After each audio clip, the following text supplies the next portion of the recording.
welcome back to my channel. It's Popo here, and today we will be discussing journeys. I don't know what to call this series, so I've decided to call this series I don't know what to call this.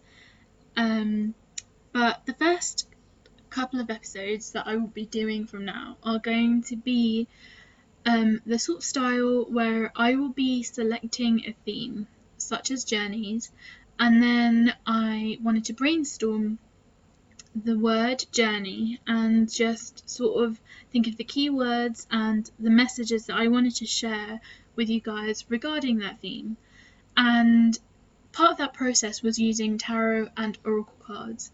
Now, I know some people have very strong feelings about tarot and oracle cards, and they're not for everyone, but they were used for sort of a spiritual guidance, I'd like to say, and I find them useful because sometimes they just confirm what you already know, but sometimes they can provide an insight into things that you weren't aware of. A lot of the cards that I use are quite spiritual, and one of the decks even comes with an affirmation at the end of each message that you can focus your meditation around.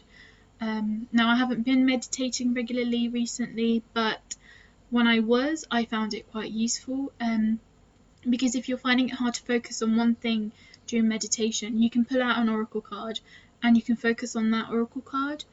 If you're not aware of or sure how tarot and oracle cards work, I will leave a description in the description box below, and I will leave the names of the decks that I used, so that if you are interested you can go and have a look at them and find your own. You can also use playing cards and find the meanings of each playing card online, and then focus your meditation on those playing cards.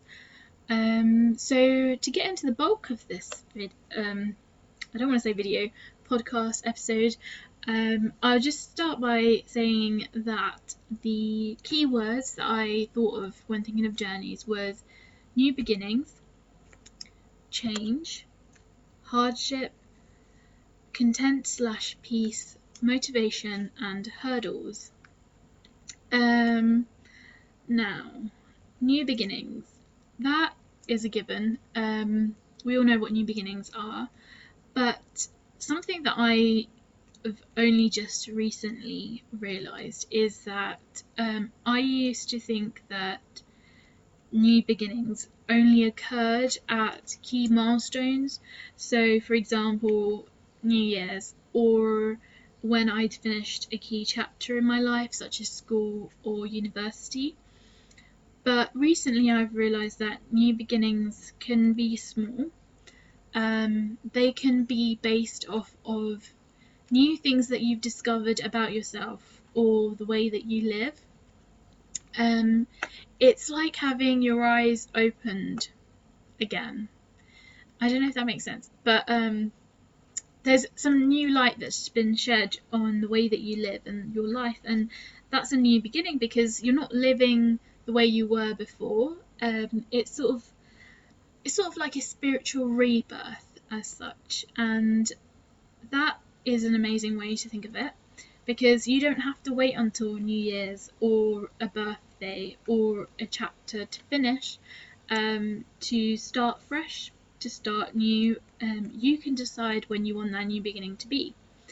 And I think I've started a new beginning with this podcast, because before I was really struggling to record myself. I would be too afraid to speak.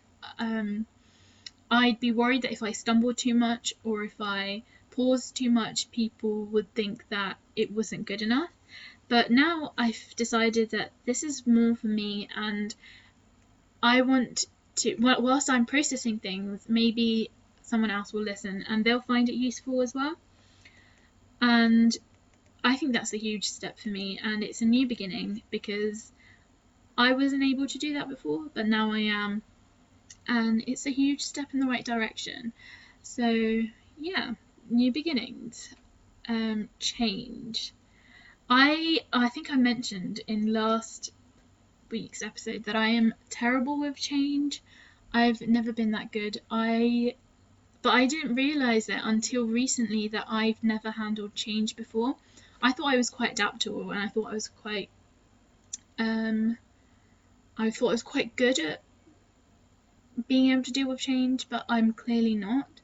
And the thing with change is, it's hard, but it's a beautiful thing, because not all change is bad. Sometimes change can happen for a good reason, and I think the way that you view change, regardless of whether the change is good or bad, the way you view it has an important factor of how you process that change. And I think part of the next few steps for me is to, because the next few years are going to be constantly changing for me, so I need to be used to, like, I need to learn to appreciate change. And I think so the next few steps for me to take are going to be regarding learning to see change in a new light, learning to appreciate change, and realizing that sometimes it's a good thing, and even when it's a bad thing, realizing that the change happened for a reason. And like, I used to not be a fan of the terms things happen for a reason, but then I think, I can't remember when it was, but eventually I started believing it, and everything made sense to me. I was like, wow, this happened for a reason, this happened for a reason. And I kept saying it, and I know it's not a lot of people like that, but when you think about why it might have happened, or how it could have had a positive spin on your life, regardless of whether it is a bad or a good change, think about trying to focus on the positives can help deal with the change. And even acknowledging the fact that you don't like it is a good step, because if you deny it, then you end up being, sad for not knowing why you are, which is fine. Sometimes you can be sad and not know why. That's also fine. But if it is something that's affecting you a lot, it can be useful to acknowledge that how that change has affected you, and how you want to change the way you view it.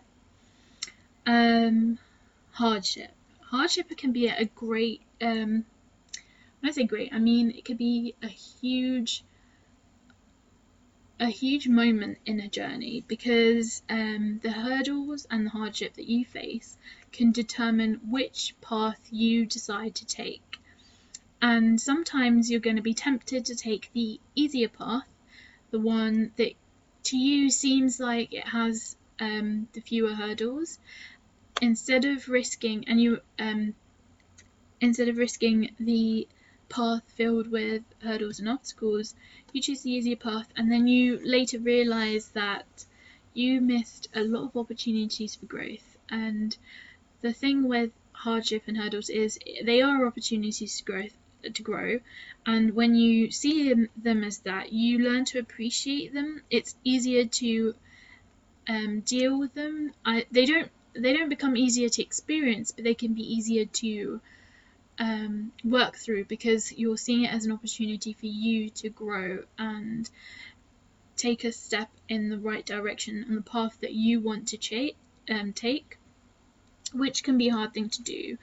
A lot of us face hardship and hurdles every day in our lives, and regardless of how small and trivial it might seem for other people, it is an obstacle for you, and that is something to acknowledge. And the way you can't change the hurdle, you can't move it, you can't change the hardship, but the only thing that you can change is the attitude towards it, right? So I think the best way to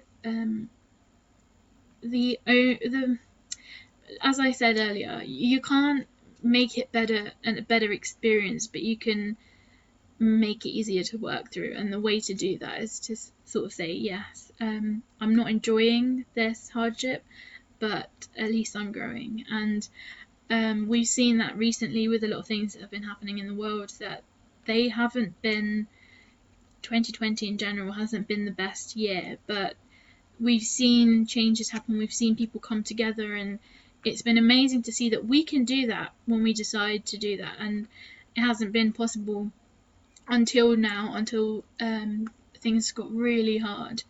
And yeah, that's and that's a good change, isn't it? That's one of the way to make good changes. The hardship happens, you grow from it, and you make change. And sometimes that change benefits society and the world on the whole. So that is something that I wanted to share in terms of the key words. Motivation. Yeah. I found myself throughout university saying I have no motivation, and I have no drive, and I realised how important it is to have these values and this drive to work towards what it is that you want from your life and from your journey. You're not always going to get, it's not always going to end up being what you expected, but you are, if you use your values, what you want for the world and what you want for yourself and how you want to contribute to society, if you can use that to motivate yourself, it is a big thing. I don't know where I'm going with this, but what I'm trying to say is that motivation is a key driver in your journey. Like, there are going to be times where you're not going to be able to get through this hurdle, or you're going to come to a point in your life where you're feeling quite stagnant, if that's the right word for this, where you feel like your growth has plateaued and you're not seeing yourself moving anywhere. That motivation can help you. So you say you have like a brick wall and you don't feel like you can go anywhere, or it feels like the only way is back. You can finding those values that motivate you to make the changes and the differences in the world and yourself, that can motivate you to break down that wall, climb that wall, whatever you want to do. And yeah, it's another thing that helps the journey move along. It's an important aspect of the journey, and you need those motivations. And I know how hard it is to feel like there's nothing motivating you, when it feels like the whole of sort of the drive and the desire to want to keep going has sort of drained and you're just exhausted. Revisiting your values and how you think you as a person can contribute to society, and the changes that you can make in yourself to better work towards those values can help, I find. And it's something that I've been doing recently. I've been thinking about how I as a person want to help, and what I want from my career in the future. It's just something that you can do. It doesn't take very long. You just sit down and you think to yourself, what's important to you? Do I want to help people? Do I want to help myself? What things are important to me? Do I care about what causes do I care about? Because at the end of the day, those are what help us navigate this very, very, very sometimes exhausting and tiring life. Yeah. That seemed, I don't know if any of that was helpful, but that was just my thoughts, sort of just, I feel like I was just rambling. I don't know if any of it made sense, but those were the keywords that I received, and I thought I'd develop on those and explain why I thought they were important to the concept of journeys. The key message that I thought of when I thought of journeys was to heal and to love. Now, healing and learning to love are big concepts, and they are going to be different for everyone. What I consider healing and what I consider as love, it's going to be different for you, and I think that is really important. Like, the whole of this episode is, it's based on my own personal experiences, right? And you might not relate to it, but you might, and you might find something useful out of it. But the point of them is to make you think about them as well. So when I think of healing and I think of learning to love, I think of the past. I think of learning to acknowledge where you need to do work and where you can help yourself, and where you might need to ask someone else to help you as well, because that is something that's really important. You're not going to be able to do, you might not be able to do everything yourself. Sometimes you need an outside perspective, because when you're stuck in your own journey and your own life, it can be hard to see things from a different angle. So you might have to ask someone else for help, which isn't a bad thing. It can be hard to do, but sometimes it's necessary. And some people don't feel that they need to go back and look at the past and open up those wounds again. But if you don't treat those wounds at the core, they will end up infecting everything else around them. They might start, I know this sounds really morbid and really awful, but those scars can end up infecting everything that you do, your behaviors, your habits, the people that are around you, the way that you love yourself and the way that you love people around you.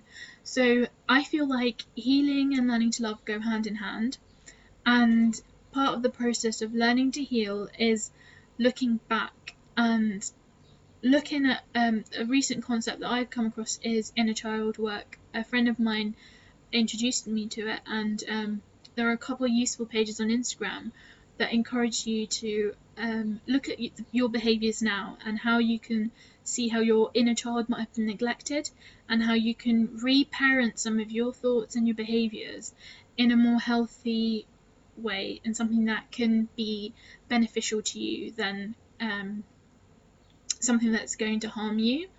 And I think the important thing to realise is, people, as with your journey, your learning process is going to be very different to other people's learning processes, and what works for someone might not work for you.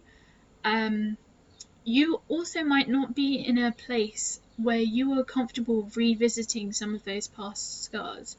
It might seem more harmful to you than beneficial to reopen them. So it's really important to be able to assess whether you're ready to make those changes. I know right now that I'm not ready. That's why I haven't been able to. I've tried to start time and time again, but I haven't been able to actively work on those scars because I don't know how to, and I don't think I'm ready to. And I think that is really important to acknowledge. It can be really daunting as well to think that oh, there's all this work that I have to do. Where do I start? And that's where someone else can help you. There are loads of resources online as well. But I think the most important step is acknowledging where you need to heal and how those scars are affecting your life now. Because you can't be, the way I see it, you can't be present without having acknowledged your past and the reality of your past. And there was this really good quote that I found last year, I think it was. I don't know, I'm going to butcher it now because I can't remember it and I don't know where to find it. But the essence of that quote was, if you don't heal your scars, you will end up bleeding all over the people that you love and care about. Which sounds dreadful, horrible, but it's true if you think about it. Say that there is something that you have been deprived of, that you've been missing out, and you end up taking, you know, when you're angry, you say at something and then you take it out on someone else. You might be doing that without realizing, based on things that happened to you as a child, or things that you haven't fully processed. So that is something that you need to be able to do. Something that I'm working on as well, because I do it all the time. There are things that I haven't acknowledged, and I have let get in the way of being able to love myself and love the people around me. And it hinders the growth process, because it's this sort of frustrating thing where you think that you've made progress and you're doing well, and then you slip up, and then it hits you, and you realize that you were missing something that you hadn't seen before. So it's the thing is, you're not going to see it as like constantly directly proportional. It's not as if as time goes on the healing is getting better and you're becoming a better person and you're growing as a person. They're not directly proportional. There's going to be loads of dips and growths, and there are going to be times where you feel like you're going backwards. But the thing with growth and your journey is that even when you think you're going backwards, this time you've noticed that you've taken a few steps backwards. So even noticing that behavior is a huge step forward, because you're noticing things that you weren't noticing before, if you understand what I mean, and you're learning things about yourself that you weren't aware of before. So yeah, that's what I want to say about healing and learning to love. There's a lot you can say about the two. They're very important aspects of any journey, and yeah, it's definitely something that I want to explore more deeply, and they are things that I want to be more aware of and learn how to implement into my own life, and how I can change them for myself. But yeah, I hope that made sense. The next part of this episode, I wanted to go through the cards that I pulled out for this episode. Now I'm looking at the time and it's actually gone. I've actually ended up rambling a lot, but I hope you're enjoying this style of video, and I hope it's useful. Like, you're learning something from it, because I am. I'm clearly talking a lot because I'm realizing things I hadn't realized before, but I feel like I've also probably repeated myself a lot. So yeah, thanks if you're still here. But yeah, the first card that I pulled out was from the Work Your Light Oracle cards, and it is the Age of Light, which says, you've been training for this for lifetimes. Mystics and sages throughout the ages have predicted this period in history, and you decided to incarnate in the middle of it. There is no mistake that you are supposed to be here at this time of great change. If you ever feel unprepared or daunted by the path that is calling you, know this: you've been training for this for lifetimes. And I loved this card. When I pulled it out, I was amazed, and I was like, wow, that makes a lot of sense. If you think about everything that's going on in the world right now, and all of the changes and the realities that people are having to face, there are a lot of truths that are coming out, and a lot of truths that people are only just being confronted with. So a lot of people are doing a lot of work for themselves, educating themselves and trying to educate the people around them. And so it feels like you're doing a lot of work, and it can be daunting, but know that this is what you are meant to do, and that you know what you're doing. And that if you would like an affirmation for this card, I won't read all the affirmations for each of the cards, but for this one I'll read it because I quite like it. I call forth the soul gifts and soul training that I have received throughout all of my lifetimes. I am ready to embody them all now without hesitation and without fear. I have been training for this for lifetimes. So yeah, I don't know if you don't believe in reincarnation, or if you don't believe in things like that, it might seem a bit not on your wavelength, but I think it's still a beautiful thing to think that there are intuitive truths that we know from past lives, and I like to believe that there are that we're not alone. I'll just say that. So yeah, the second card that I pulled from this deck was Mirror, which I thought was an interesting card, because what the Mirror card tells you to do is to filter your own experience, and reflect on the things that trigger you and the projections that you make outwards, based on your experiences. Sorry, that might not have made sense because I'm trying to sort of paraphrase as I'm reading it, but Yeah, I'll read this bit. People and situations can trigger our mirrors to reflect back to us what we believe to be true about the life, the universe, and ourselves. So mirrors can point to your shadows or your light. So yeah, there are people that are around you that are going to be pointing towards. They're going to reflect the positives of you. Some people are going to be pointing towards your shadows, and they'll be reflecting your negatives. So it's important to constantly reflect on how the people in your life and the people on your journey are affecting you and what they're bringing out in you. Something that links to that is the third card. So thinking about the people around you, the third card that I pulled out was the Great Gathering, and the key words for this is that it's all coming together. Intuitive hits, soul tribe. You are being called to let your intuition move you physically. You are connected to a group of souls who are weaving a web around the planet, and as you travel and share your creations, something is rethreaded. So this card is about working with people in your life, people that you connect with on a soul level, which some of you might not believe in that, or you might not be aware of it as a concept. But there is this idea of a soul tribe, and your soul tribe are people that you connect with on a soul level who share the same aspirations as you. They want the same goals as you. They want you have this intuitive connection where you're all working towards the same thing. And a lot of people are creating a lot of new projects now, so it might be worth connecting with people on social media or people in your life and creating projects to help contribute to the changes that are happening in society now. So that is something worth thinking about.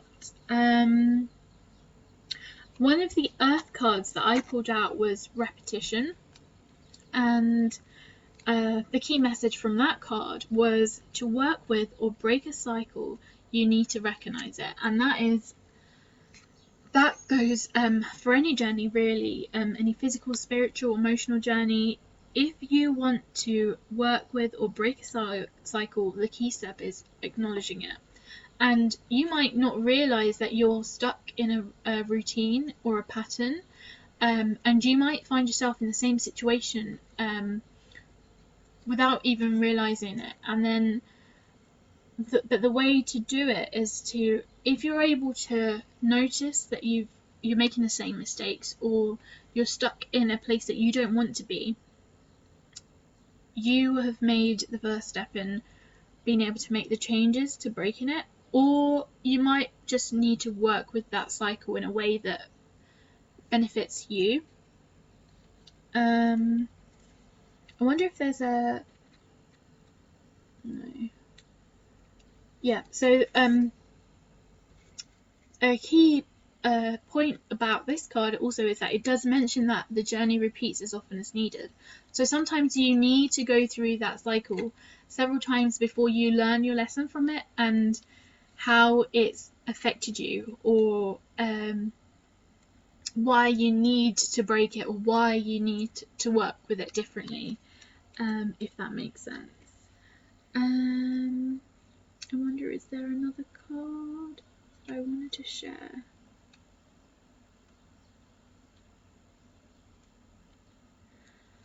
Right, fragments. Another earth card is so it looks at the earth in fragments, right? By unifying and shining a light on the fragments of your past, we recognize their influence on the present. And that is what I was talking about earlier, about how you need to heal your past. So yeah, I feel that that confirms what I was talking about earlier. And this is what I was saying about sometimes the oracle cards can just confirm what you already know, or provide a new insight into something that you didn't realize before. Oh, and the final Earth Oracle card that I pulled out was Balance, making mistakes with the purpose of learning from them. So mistakes are great. This is what I was saying about, this goes back to hardship and hurdles, not hurdles, hardship and hurdles. Learning from mistakes is really important. you need to be able to use them to help you grow. And one of the things, one of the affirmations that I saw recently was viewing failure as an opportunity to grow. And that is something that I'm having to learn, because I have a tendency to throw myself a pity party every opportunity that I get. I am very good at being like, oh, I failed, I'm not good at this, blah, blah, blah. But something that I really need to work on is learning from my mistakes and learning that they are not it. That's not the whole story, right? There are things beyond just that failure or that mistake, and I just need to be able to learn from it. And if you feel the same, then that is something that you can work on as well. The affirmation that I mentioned earlier was viewing change as an opportunity to growth. No, viewing change as an opportunity to grow. Sorry, I butchered that. Yeah, I think this episode has gone on for way too long now, and if you are falling asleep, I am incredibly sorry. I hope you found that useful. I hope you found that interesting. I did pull out other cards as well, tarot cards from the Crystal Visions. I will leave the cards that I pulled out and the meanings of those cards in the description box below, in case you are interested. If you're not, you can just ignore it. But a lot of those cards were about emotions and creativity and maintaining balance. So just confirming everything else that we've already discussed and the things that were pulled out in the Light and the Earth Oracle cards.